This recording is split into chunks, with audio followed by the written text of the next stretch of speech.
రాజకీయాల్లో విలువలు ఉండాలి, విశ్వసనీయతలు ఉండాలి అంటూ జగన్మోహన్ రెడ్డి చేసిన కామెంట్స్ అసలు వాటిని ఎలా చూడాలంటారు? అసలు ఇప్పుడు దాకా కామెడీ లేదు, కామెడీ ఆర్టిస్టు మిస్ అయ్యాళ్ళే అనుకుంటున్నాం.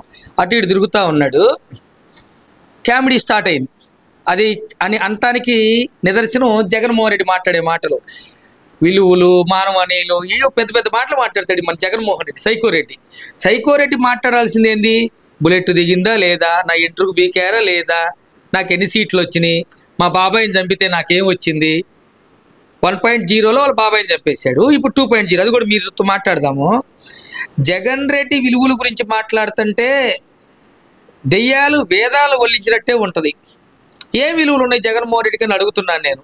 నిన్ను ఎంపీని చేసింది మీ నాయన్ని కాంగ్రెస్ పార్టీ సీఎంని చేసింది, సిఎల్పి లీడర్ని చేసింది, సీఎంని చేసింది, నీకు ఎంపీ సీట్ ఇచ్చింది, నిన్ను ఎంపీని చేసింది. మీ కుటుంబం మొత్తానికి కాంగ్రెసేగా భిక్షం పెట్టింది, వేరే పార్టీ ఏమైనా పెట్టిందా? ఏం విలువలు ఉన్నాయని? రాజశేఖర రెడ్డి చచ్చిపోంగలోనే ఈయనకు సీఎం ఇవ్వాలా? ఇప్పుడు రాజీవ్ గాంధీ గారు చనిపోంగలోనే సోనియా గారికి ఇచ్చారా? వాళ్ళ కాంగ్రెస్ని మేము ఏదో సపోర్ట్ చేస్తామని కాదు. నీకు విలువల గురించి మాట్లాడుతుంటే అసలు చాలా ఇరిటేట్గా ఉంది. అసలు మాకు ఈ జగన్ రెడ్డి గురించి మాట్లాడాలంటే ఏం విలువలు ఉన్నాయి? ఆ రోజు వెన్నుపోటు పొడిచి వైఎస్ఆర్ పార్టీ నీ మొహం అసలు నీకు విలువల గురించి మాట్లాడతావు. రైతు శ్రామిక పార్టీని నువ్వేమని చెప్పావు? వైఎస్ఆర్. కాంగ్రెసే కలుపుకున్నావు కానీ నువ్వు కాంగ్రెస్ లేకుండా ఎవరైనా జీవం పోసుకున్నావా? సిగ్గు లేకుండా మాట్లాడతాడు, ఇంకా విలువల గురించి మాట్లాడతాడు. సొంత బాబాయ్ చచ్చిపోతే ఎందుకు చచ్చిపోయాడో ఏందో కూడా అడగకుండా మా బాబాయ్ గుండెపోటుతో చచ్చిపోయారని స్టేట్మెంట్ ఇచ్చిన యదవ ఎవరు? జగన్ రెడ్డి. ఇతను విలువల గురించి యదవాని ఎందుకు అనాలంటే నిన్న మా నాయకుడిని ఏకోచితో మాట్లాడతాడు. ఆఫ్టర్ ఆల్ ఒక ఎమ్మెల్యే జగన్ రెడ్డి మా చంద్రబాబు నాయుడు గారి గురించి ఏకోచితో మాట్లాడుతున్నాడు. అందుకని ఎదవని అంటాం మేము, తప్పే లేదు. ఇతనికి మర్యాదగా జగన్మోహన్ రెడ్డి గారు అనే నానుడి పోగొట్టుకున్నాడు. తర్వాత వాళ్ళ బాబాయ్ చచ్చిపోతే దిక్కులేదు, ఇది విలువల గురించి మాట్లాడతాడు ఈయన. 2, తల్లిని వైఎస్ఆర్ కాంగ్రెస్ పార్టీకి అధ్యక్షురాలు ఎవరు? వైఎస్ విజయమ్మ గారు. ఇప్పుడు ఎవరు? జగన్మోహన్ రెడ్డి లైఫ్ లాంగ్ వాళ్ళు, ఇప్పుడు కూడా కాదు. ఇతను విలువల గురించి మాట్లాడతారు. మరి తల్లిని ఎందుకు పెట్టాడు ఫస్ట్ అధ్యక్షురాలుగా? ఇతనే ఉండొచ్చు కదా. ఇతను విలువల గురించి మాట్లాడతాడు. 3, షర్మిలమ్మ. రాజశేఖర రెడ్డి గారికి 5-6 పిల్లలు లేరు, ఇద్దరు పిల్లలు ఉన్నారు. ఇద్దరు పిల్లల్లో రాజశేఖర రెడ్డి గారికి షర్మిల అంటే చాలా ఇష్టం అని ఇతనికి తెలుసు. పోనీ తండ్రి లేని షర్మిలని తండ్రి స్థానంలో ఉన్న జగన్మోహన్ రెడ్డి ఎలా చూసుకోవాలి? వాడుకొని వదిలేస్తాడు. జైల్లో 13 నెలలు ఇతను జైల్లో మగ్గిపోతుంటే వైఎస్ఆర్ కాంగ్రెస్ పార్టీకి జీవం పోసి సుమారు 3000 కిలోమీటర్ల పాదయాత్ర చేసి పాపం ఇతన్ని అధికారంలో కట్టబెట్టింది ఎవరు? షర్మిలారెడ్డి కాదా? మరి షర్మిలారెడ్డి నువ్వు ఏడ కూర్చోబెట్టావు? షర్మిలారెడ్డి నీ గురించి మాట్లాడుతుంటే అబ్బాబాబా ఎంత మాకన్నా ఆమె ఎక్కువ మాట్లాడుతుంది నిజం చెప్పాలంటే. అది ఇతను విలువల గురించి మాట్లాడతాడు. ముందు జగన్మోహన్ రెడ్డి చెబుతున్నా, ఇలాంటి సత్యదూరమైన మాటలు మాట్లాడదు జగన్మోహన్ రెడ్డి. విలువలు, పాచికలు ఇలాంటివి కాదు. నువ్వు మహాభారతంలో శకురుడి పాత్రలు అంటోడి. నువ్వు పాచికలు వేసుకోవటం, ఎప్పుడు రాజకీయాలు చేయటం, తిన్నింటి వాసాలు లెక్క పెట్టడం తప్పితే నీకు ఇంకొకటి లేదు. మేము అడుగుతున్నాం జగన్మోహన్ రెడ్డిని. సరే, ఇక్కడ మనం ప్రధానంగా చూసుకుంటే గనక గత కొంతకాలంగా మరి జగన్మోహన్ రెడ్డి చేస్తున్న వ్యాఖ్యలు, కూటమి ప్రభుత్వం పూర్తిగా విఫలమైపోయింది, జనాలు మళ్ళీ నన్ను కోరుకుంటున్నారు, నేను జనాల్లోకి వస్తానంటూ జగన్మోహన్ రెడ్డి స్టేట్మెంట్ ఇచ్చారు. నిన్న ఒక విలేకరు అడిగితే అబ్బాయి ఇప్పుడే ఉందిలే అబ్బా, చాలా టైం ఉంది కదా నేను రావడానికి అంటున్నాడు. ఎందుకని ఆయన మాట మీద నిలకడలేకపోవడానికి గల ప్రధాన కారణం ఏమనుకోవచ్చు అంటారు? జగన్మోహన్ రెడ్డికి 151 ఎమ్మెల్యేలు జగన్మోహన్ రెడ్డితో, ఓకేనా? 151 ఎమ్మెల్యేలు, 11 మంది గెలిచారు.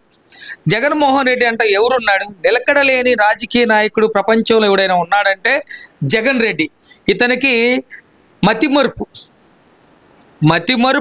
బలుపు, అహంకారి, హిట్లర్కు ఉన్నంత హెడేక్ ఇతనికి ఉంటుంది. ఇతను ఎవరు ఉంటారు? ఇతను ఈరోజు ఒక మాట చెబుతాడు, ఉగాదికి వస్తానంటున్నాడు. మళ్ళీ ఇతనికి ఎప్పుడు వస్తాడు తేపకో డేట్ చెబుతూ ఉంటాడు. జనాలకు రావాలంటే ఈయనకు భయం. 5 ఏళ్ల పాటు ఎప్పుడైనా ప్రెస్ మీట్కి వచ్చాడు జగన్ రెడ్డి? లైవ్ ప్రెస్ మీట్లో జగన్మోహన్ రెడ్డి ఒక్కళ్ళ దగ్గర కన్నా మహిళలు చాలామంది మానభంగానికి గురయ్యారు ఈ జగన్మోహన్ రెడ్డి కాలంలో.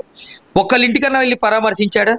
కూతవేంట దూరంలో, తాడేపల్లి ప్యాలెస్ కూతవేంట దూరంలో పెళ్లి చేసుకుందాం అనే ఒక ఆడబిడ్డకి అన్యాయం జరిగితే పోయి మాట్లాడి వచ్చాడు. అమరావతి రైతు ఆడబిడ్డల్ని పోలీసు తన్నిచ్చాడు. ఇది ఇతని చరిత్ర. ఇతని మాట మీద నిలబడే పరిస్థితి లేదు, బయటకు వచ్చే పరిస్థితి. పరదాల పాటున ఒక సీఎం భారతదేశంలో పరదాల కట్టుకొని తిరిగిన ఏకైక మాజీ ముఖ్యమంత్రి జగన్ రెడ్డి. ఇతను జనాల్లోకి వచ్చేది లేదు, సచ్చేది లేదు. వస్తే జనాలు రాళ్లతో కొట్టేటట్టున్నారు. అందుకని వాళ్ళు చెప్పారు, అరే జగన్ రెడ్డి ఇప్పుడు నువ్వు వచ్చావంటే నిన్ను కొడతారు, తెలుగుదేశం పార్టీ వచ్చిన తర్వాత అభివృద్ధి వైపు నడుస్తుంది, అభివృద్ధి అనేది నువ్వు అసలు దూరం చేశావు, అందుకని నువ్వు రావద్దురా బాబు అని వాళ్ళు మొత్తుకుంటుంటే జగన్ రెడ్డి బయటికి రావట్లేదు. ఇప్పుడు ఆయన చెప్తుంది ఏంటంటే ఈసారి జగన్మోహన్ రెడ్డి 2.0 చూస్తారు. మీరు మొన్నటి వరకు ప్రజల కోసం పనిచేశాను, ఈసారి కార్యకర్తల కోసం మాత్రమే పనిచేస్తానంటూ ఆయన ఇస్తున్న స్టేట్మెంట్లు ఎలా చూడాలంటారు? జగన్మోహన్ రెడ్డి 5 ఏళ్ల కార్యకర్తల కోసం పనిచేయలేదనే చెబుతుంది. సిగ్గుండదు ఈ వైఎస్ఆర్సీపీ పేటీఎం బ్యాచ్లకి. మీకోసం పనిచేయలేదని చెబుతుంది. మరి ఎవరి కోసం చేశాడు జగన్ రెడ్డి? జగన్ రెడ్డి 5 ఏళ్ల పాటు ఎవరికి చేశాడు? ప్రజలు ఏం చేశాడు జనాల కోసం? ఒక్కటి చెప్పమనండి, ఏడవమనండి అన్నీ. ఒక్కటి ఏడవమనండి. ఏది అమ్మఒడి ఇచ్చాడు, ఇద్దరికంటే ఇద్దరికి ఇచ్చాడు. చివరి ఏం చేశాడు? ఒక్కరికి ఇచ్చాడు. రైతు బంధు పథకం ఏమైనా చేశాడా? 12,000 రూపాయలు వస్తే 6,000 రూపాయలు కేంద్ర ప్రభుత్వం ఇచ్చింది. ఈయన ముష్టి 6,000 ఇవ్వడానికి సంవత్సరంలో 3 సార్లు వేసాడు, 3 రోజులు వేసాడు. సిగ్గు లేకుండా మాట్లాడతాడు. ఏం చేశాడు జగన్ రెడ్డి? ఉచిత పథకాలు ఏమున్నాయి మేము అడుగుతున్నాం. ఒక నూనె ప్యాకెట్ కొనాలంటే ఎంత జగన్ రెడ్డి కాలంలో? అసలు ఇతనికి అడ్మినిస్ట్రేషన్ తెలుసా? ధరల మీద నియంత్రణ తెలుసా? ఏం చేశాడు? అంటే ఇంటికి 2 ఏళ్ళు ఇస్తాను, 3 ఏళ్ళు ఇస్తాను అంటే సరిపోద్దా? ఒక్క జాబు రిక్రూట్ చేశాడా? జనం కోసం ఏం చేయాలి జగన్ రెడ్డి? అతని కోసం చేసుకున్నాడు. 1,00,000 కోట్లు కాస్త 5,00,000 కోట్లు అయినాయి. లిక్కర్ మాఫియానా? ఇప్పుడు వాడి తాట తీస్తారు లిక్కర్ మాఫియా మీద. మైనింగ్ మాఫియానా? ఏం మాఫియా చేయలేదు జగన్ రెడ్డి. మొత్తం సొంత నిధులు తాడేపల్లి ప్యాలెస్కి రావటం, భారతిరెడ్డి లోపల వేసుకోవటం, ఇదే చేసింది వాళ్ళు. 2.0 అంటే ఏంటంటే ఇప్పుడు దాకా లండన్కి వెళ్ళి మందులు తెచ్చుకుంటున్నాడు, ఇప్పుడు లండన్ దాటి వెళ్తాడు. 2.0 అంటే ఏంటంటే ఇతని మైండ్ ఎక్కడో కింద ఉంటుంది. ఇతనికి సలహాదారులు సుమారు 100 మంది కావాలి. 2.0 అంటే 300 మంది సలహాదారులు ఉంటారు. అంతా పెద్దిరెడ్డి, సిన్నిరెడ్డి, బొక్కిరెడ్డి వీళ్ళే ఉంటారు తప్పితే బీసీ కోసం, మైనార్టీ కోసం, ఎస్సీ ఎస్టీల కోసం ఇతను వరగబెట్టేది లేదు. 2.0 అంటే నాకు తెలిసిన అర్థం ఏంటంటే వాళ్ళ ఇంట్లో మరొక లేసిద్దేమో. మరి ఎవరు లెగుస్తారు చూడాలి. 2.0లో భారతీరెడ్డి సీఎం అయి జగన్ రెడ్డి లేపుతాడా? లేదా జగన్మోహన్ రెడ్డి సీఎం అవ్వాలంటే ఎవరు లేపుతాడు? షర్మిలమ్మకి ఏమన్నా గండం ఉందేమో నాకు అనుమానంగా ఉంది. మేము చెబుతున్నాం 2.0 జగన్ రెడ్డి నీకు చుక్కలు చూపిస్తాడు మా లోకేష్ బాబు. గుర్తుపెట్టుకో, నువ్వు చేసిన పాపాలకి నీకు శంకరగిరినిగా మాన్యాలు పట్టిస్తాం, జైలు కూడు తినిపిస్తాం. దాన్నే 2.0. అసలు 2.0 అంటే అర్థం కూడా తెలియకుండా ప్రెస్ మీట్కి వచ్చి ఏదో 2.0 నోటుకు వచ్చింది మాట్లాడదు. ఈ పిచ్చోడి గురించి మేము మాట్లాడటం చాలా హాస్యాస్పదంగా ఉంది. ఈ పిచ్చోడి కటకటాలు పాలవుతాడు. ఈ 11 మందిలో కూడా నాకు తెలిసి 5-6 కూడా ఆయనతో ఉండరు. మా కార్యకర్తల వెంట్రుక కూడా పేకలేరు అని మాట్లాడుతున్నాడు కదా మరి జగన్మోహన్ రెడ్డి. మరి దానికి ఏమంటారు? ఆ రోజేమో నా ఎంటుకు పీకలేదన్నాడు. ఇప్పుడు ఆయన పోయాడు, ఆయన ఇంటికి పీక్ కింద పడేసాం కదా. కార్యకర్తల కన్నా రెచ్చగొడదామని మేమని రెచ్చిగొట్టే మాటలు మాట్లాడుతూ జగన్ రెడ్డి నువ్వు నా బొచ్చు పీకలేదు అన్నావు, ఇప్పుడు నువ్వు నా బొచ్చు పీకు.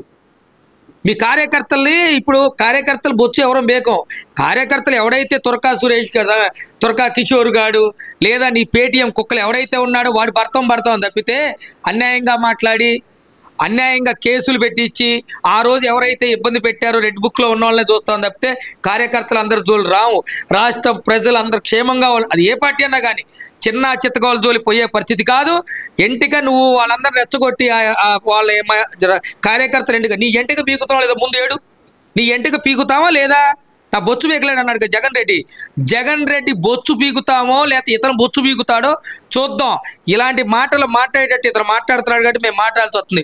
బొచ్చు ఎంటికలు ఎందుకు ఈ సన్నాసి మాటలు? గౌరవంగా మాట్లాడటం నేర్చుకో. ఫస్ట్ ఒక క్లాస్ పెట్టుకో, ఎలా మాట్లాడాలి, పెద్దవాళ్ళతో ఎలా ఉండాలి. నీ భాష ప్రకారమే మా భాష ఉంటుంది జగన్ రెడ్డి అని హెచ్చరిస్తూ, ఇలాంటి ఇంకా నువ్వు మానుకొని ఇప్పటికైనా సరే పరదాల పాటు బయటికి రా, జనాల దగ్గరికి రా, చూడు, వాళ్ళకి ఏమైనా కావాలంటే అడుగు. నీలాగా సిగ్గు సెరవు లేకుండా మేము పని చేయం, నీలాగా దొంగ పనులు చెయ్యం. నువ్వుదా ఇదే ఒక ప్రాబ్లం ఉందని చెప్పు, సరి చేస్తాం. అంతేగాని నీలాగా పరదాల పాటులో తాడేపల్లి ప్యాలెస్లో కూర్చొని ఈ దొంగ ముత్తలు లాపి రా, బయటికి రా జనాల్లోకి. జనాల్లోకి వచ్చి తిరిగి మాట్లాడమని జగన్మోహన్ రెడ్డికి మనవి చేసుకుంటూ ప్రతిపక్ష హోదా కావాలంటాడు. లేని ప్రతిపక్ష హోదా ఏడా వస్తుంది రా బాబు నీకు? సీఎం కావాలంటావు చెప్పు. అసలు ఇప్పుడు వచ్చి 7 నెలలు కాలేదు నేను సీఎం అవుతాను 30 సంవత్సరాలు ఏడ్చావుగా 5 ఏళ్ళు ఏడ్చి 30 ఏళ్ళు ఉంటానన్నావు. ఎన్ని రోజులు ఉన్నావు? అలా 30 ఏళ్ళు నేనే ఉంటాను. 1800 రోజులు ఉండటానికి చచ్చిపోయావు. 30 సంవత్సరాలు అంటే ఎన్ని సంవత్సరాలు, ఎన్ని రోజులు తెలుసా జగన్ రెడ్డి నీకు? సిగ్గు శరం లేకుండా ఆపి నేల మీద నడవటం నేర్చుకోమని జగన్మోహన్ రెడ్డి చెప్తూ, ఇక ఇలాంటి పాడు మాటలు ఇంకొకసారి మాట్లాడు జగన్ రెడ్డి. చాలా చిరాగ్గా ఉంది. ముందు తల్లి చెల్లి ఇంటిని సరి చేసుకో, తర్వాత ఎవడు దాన్ని ఉంటే చూడు బాబు అని జగన్మోహన్ రెడ్డికి కోరుకుంటూ సెలవు తీసుకుంటున్నాం.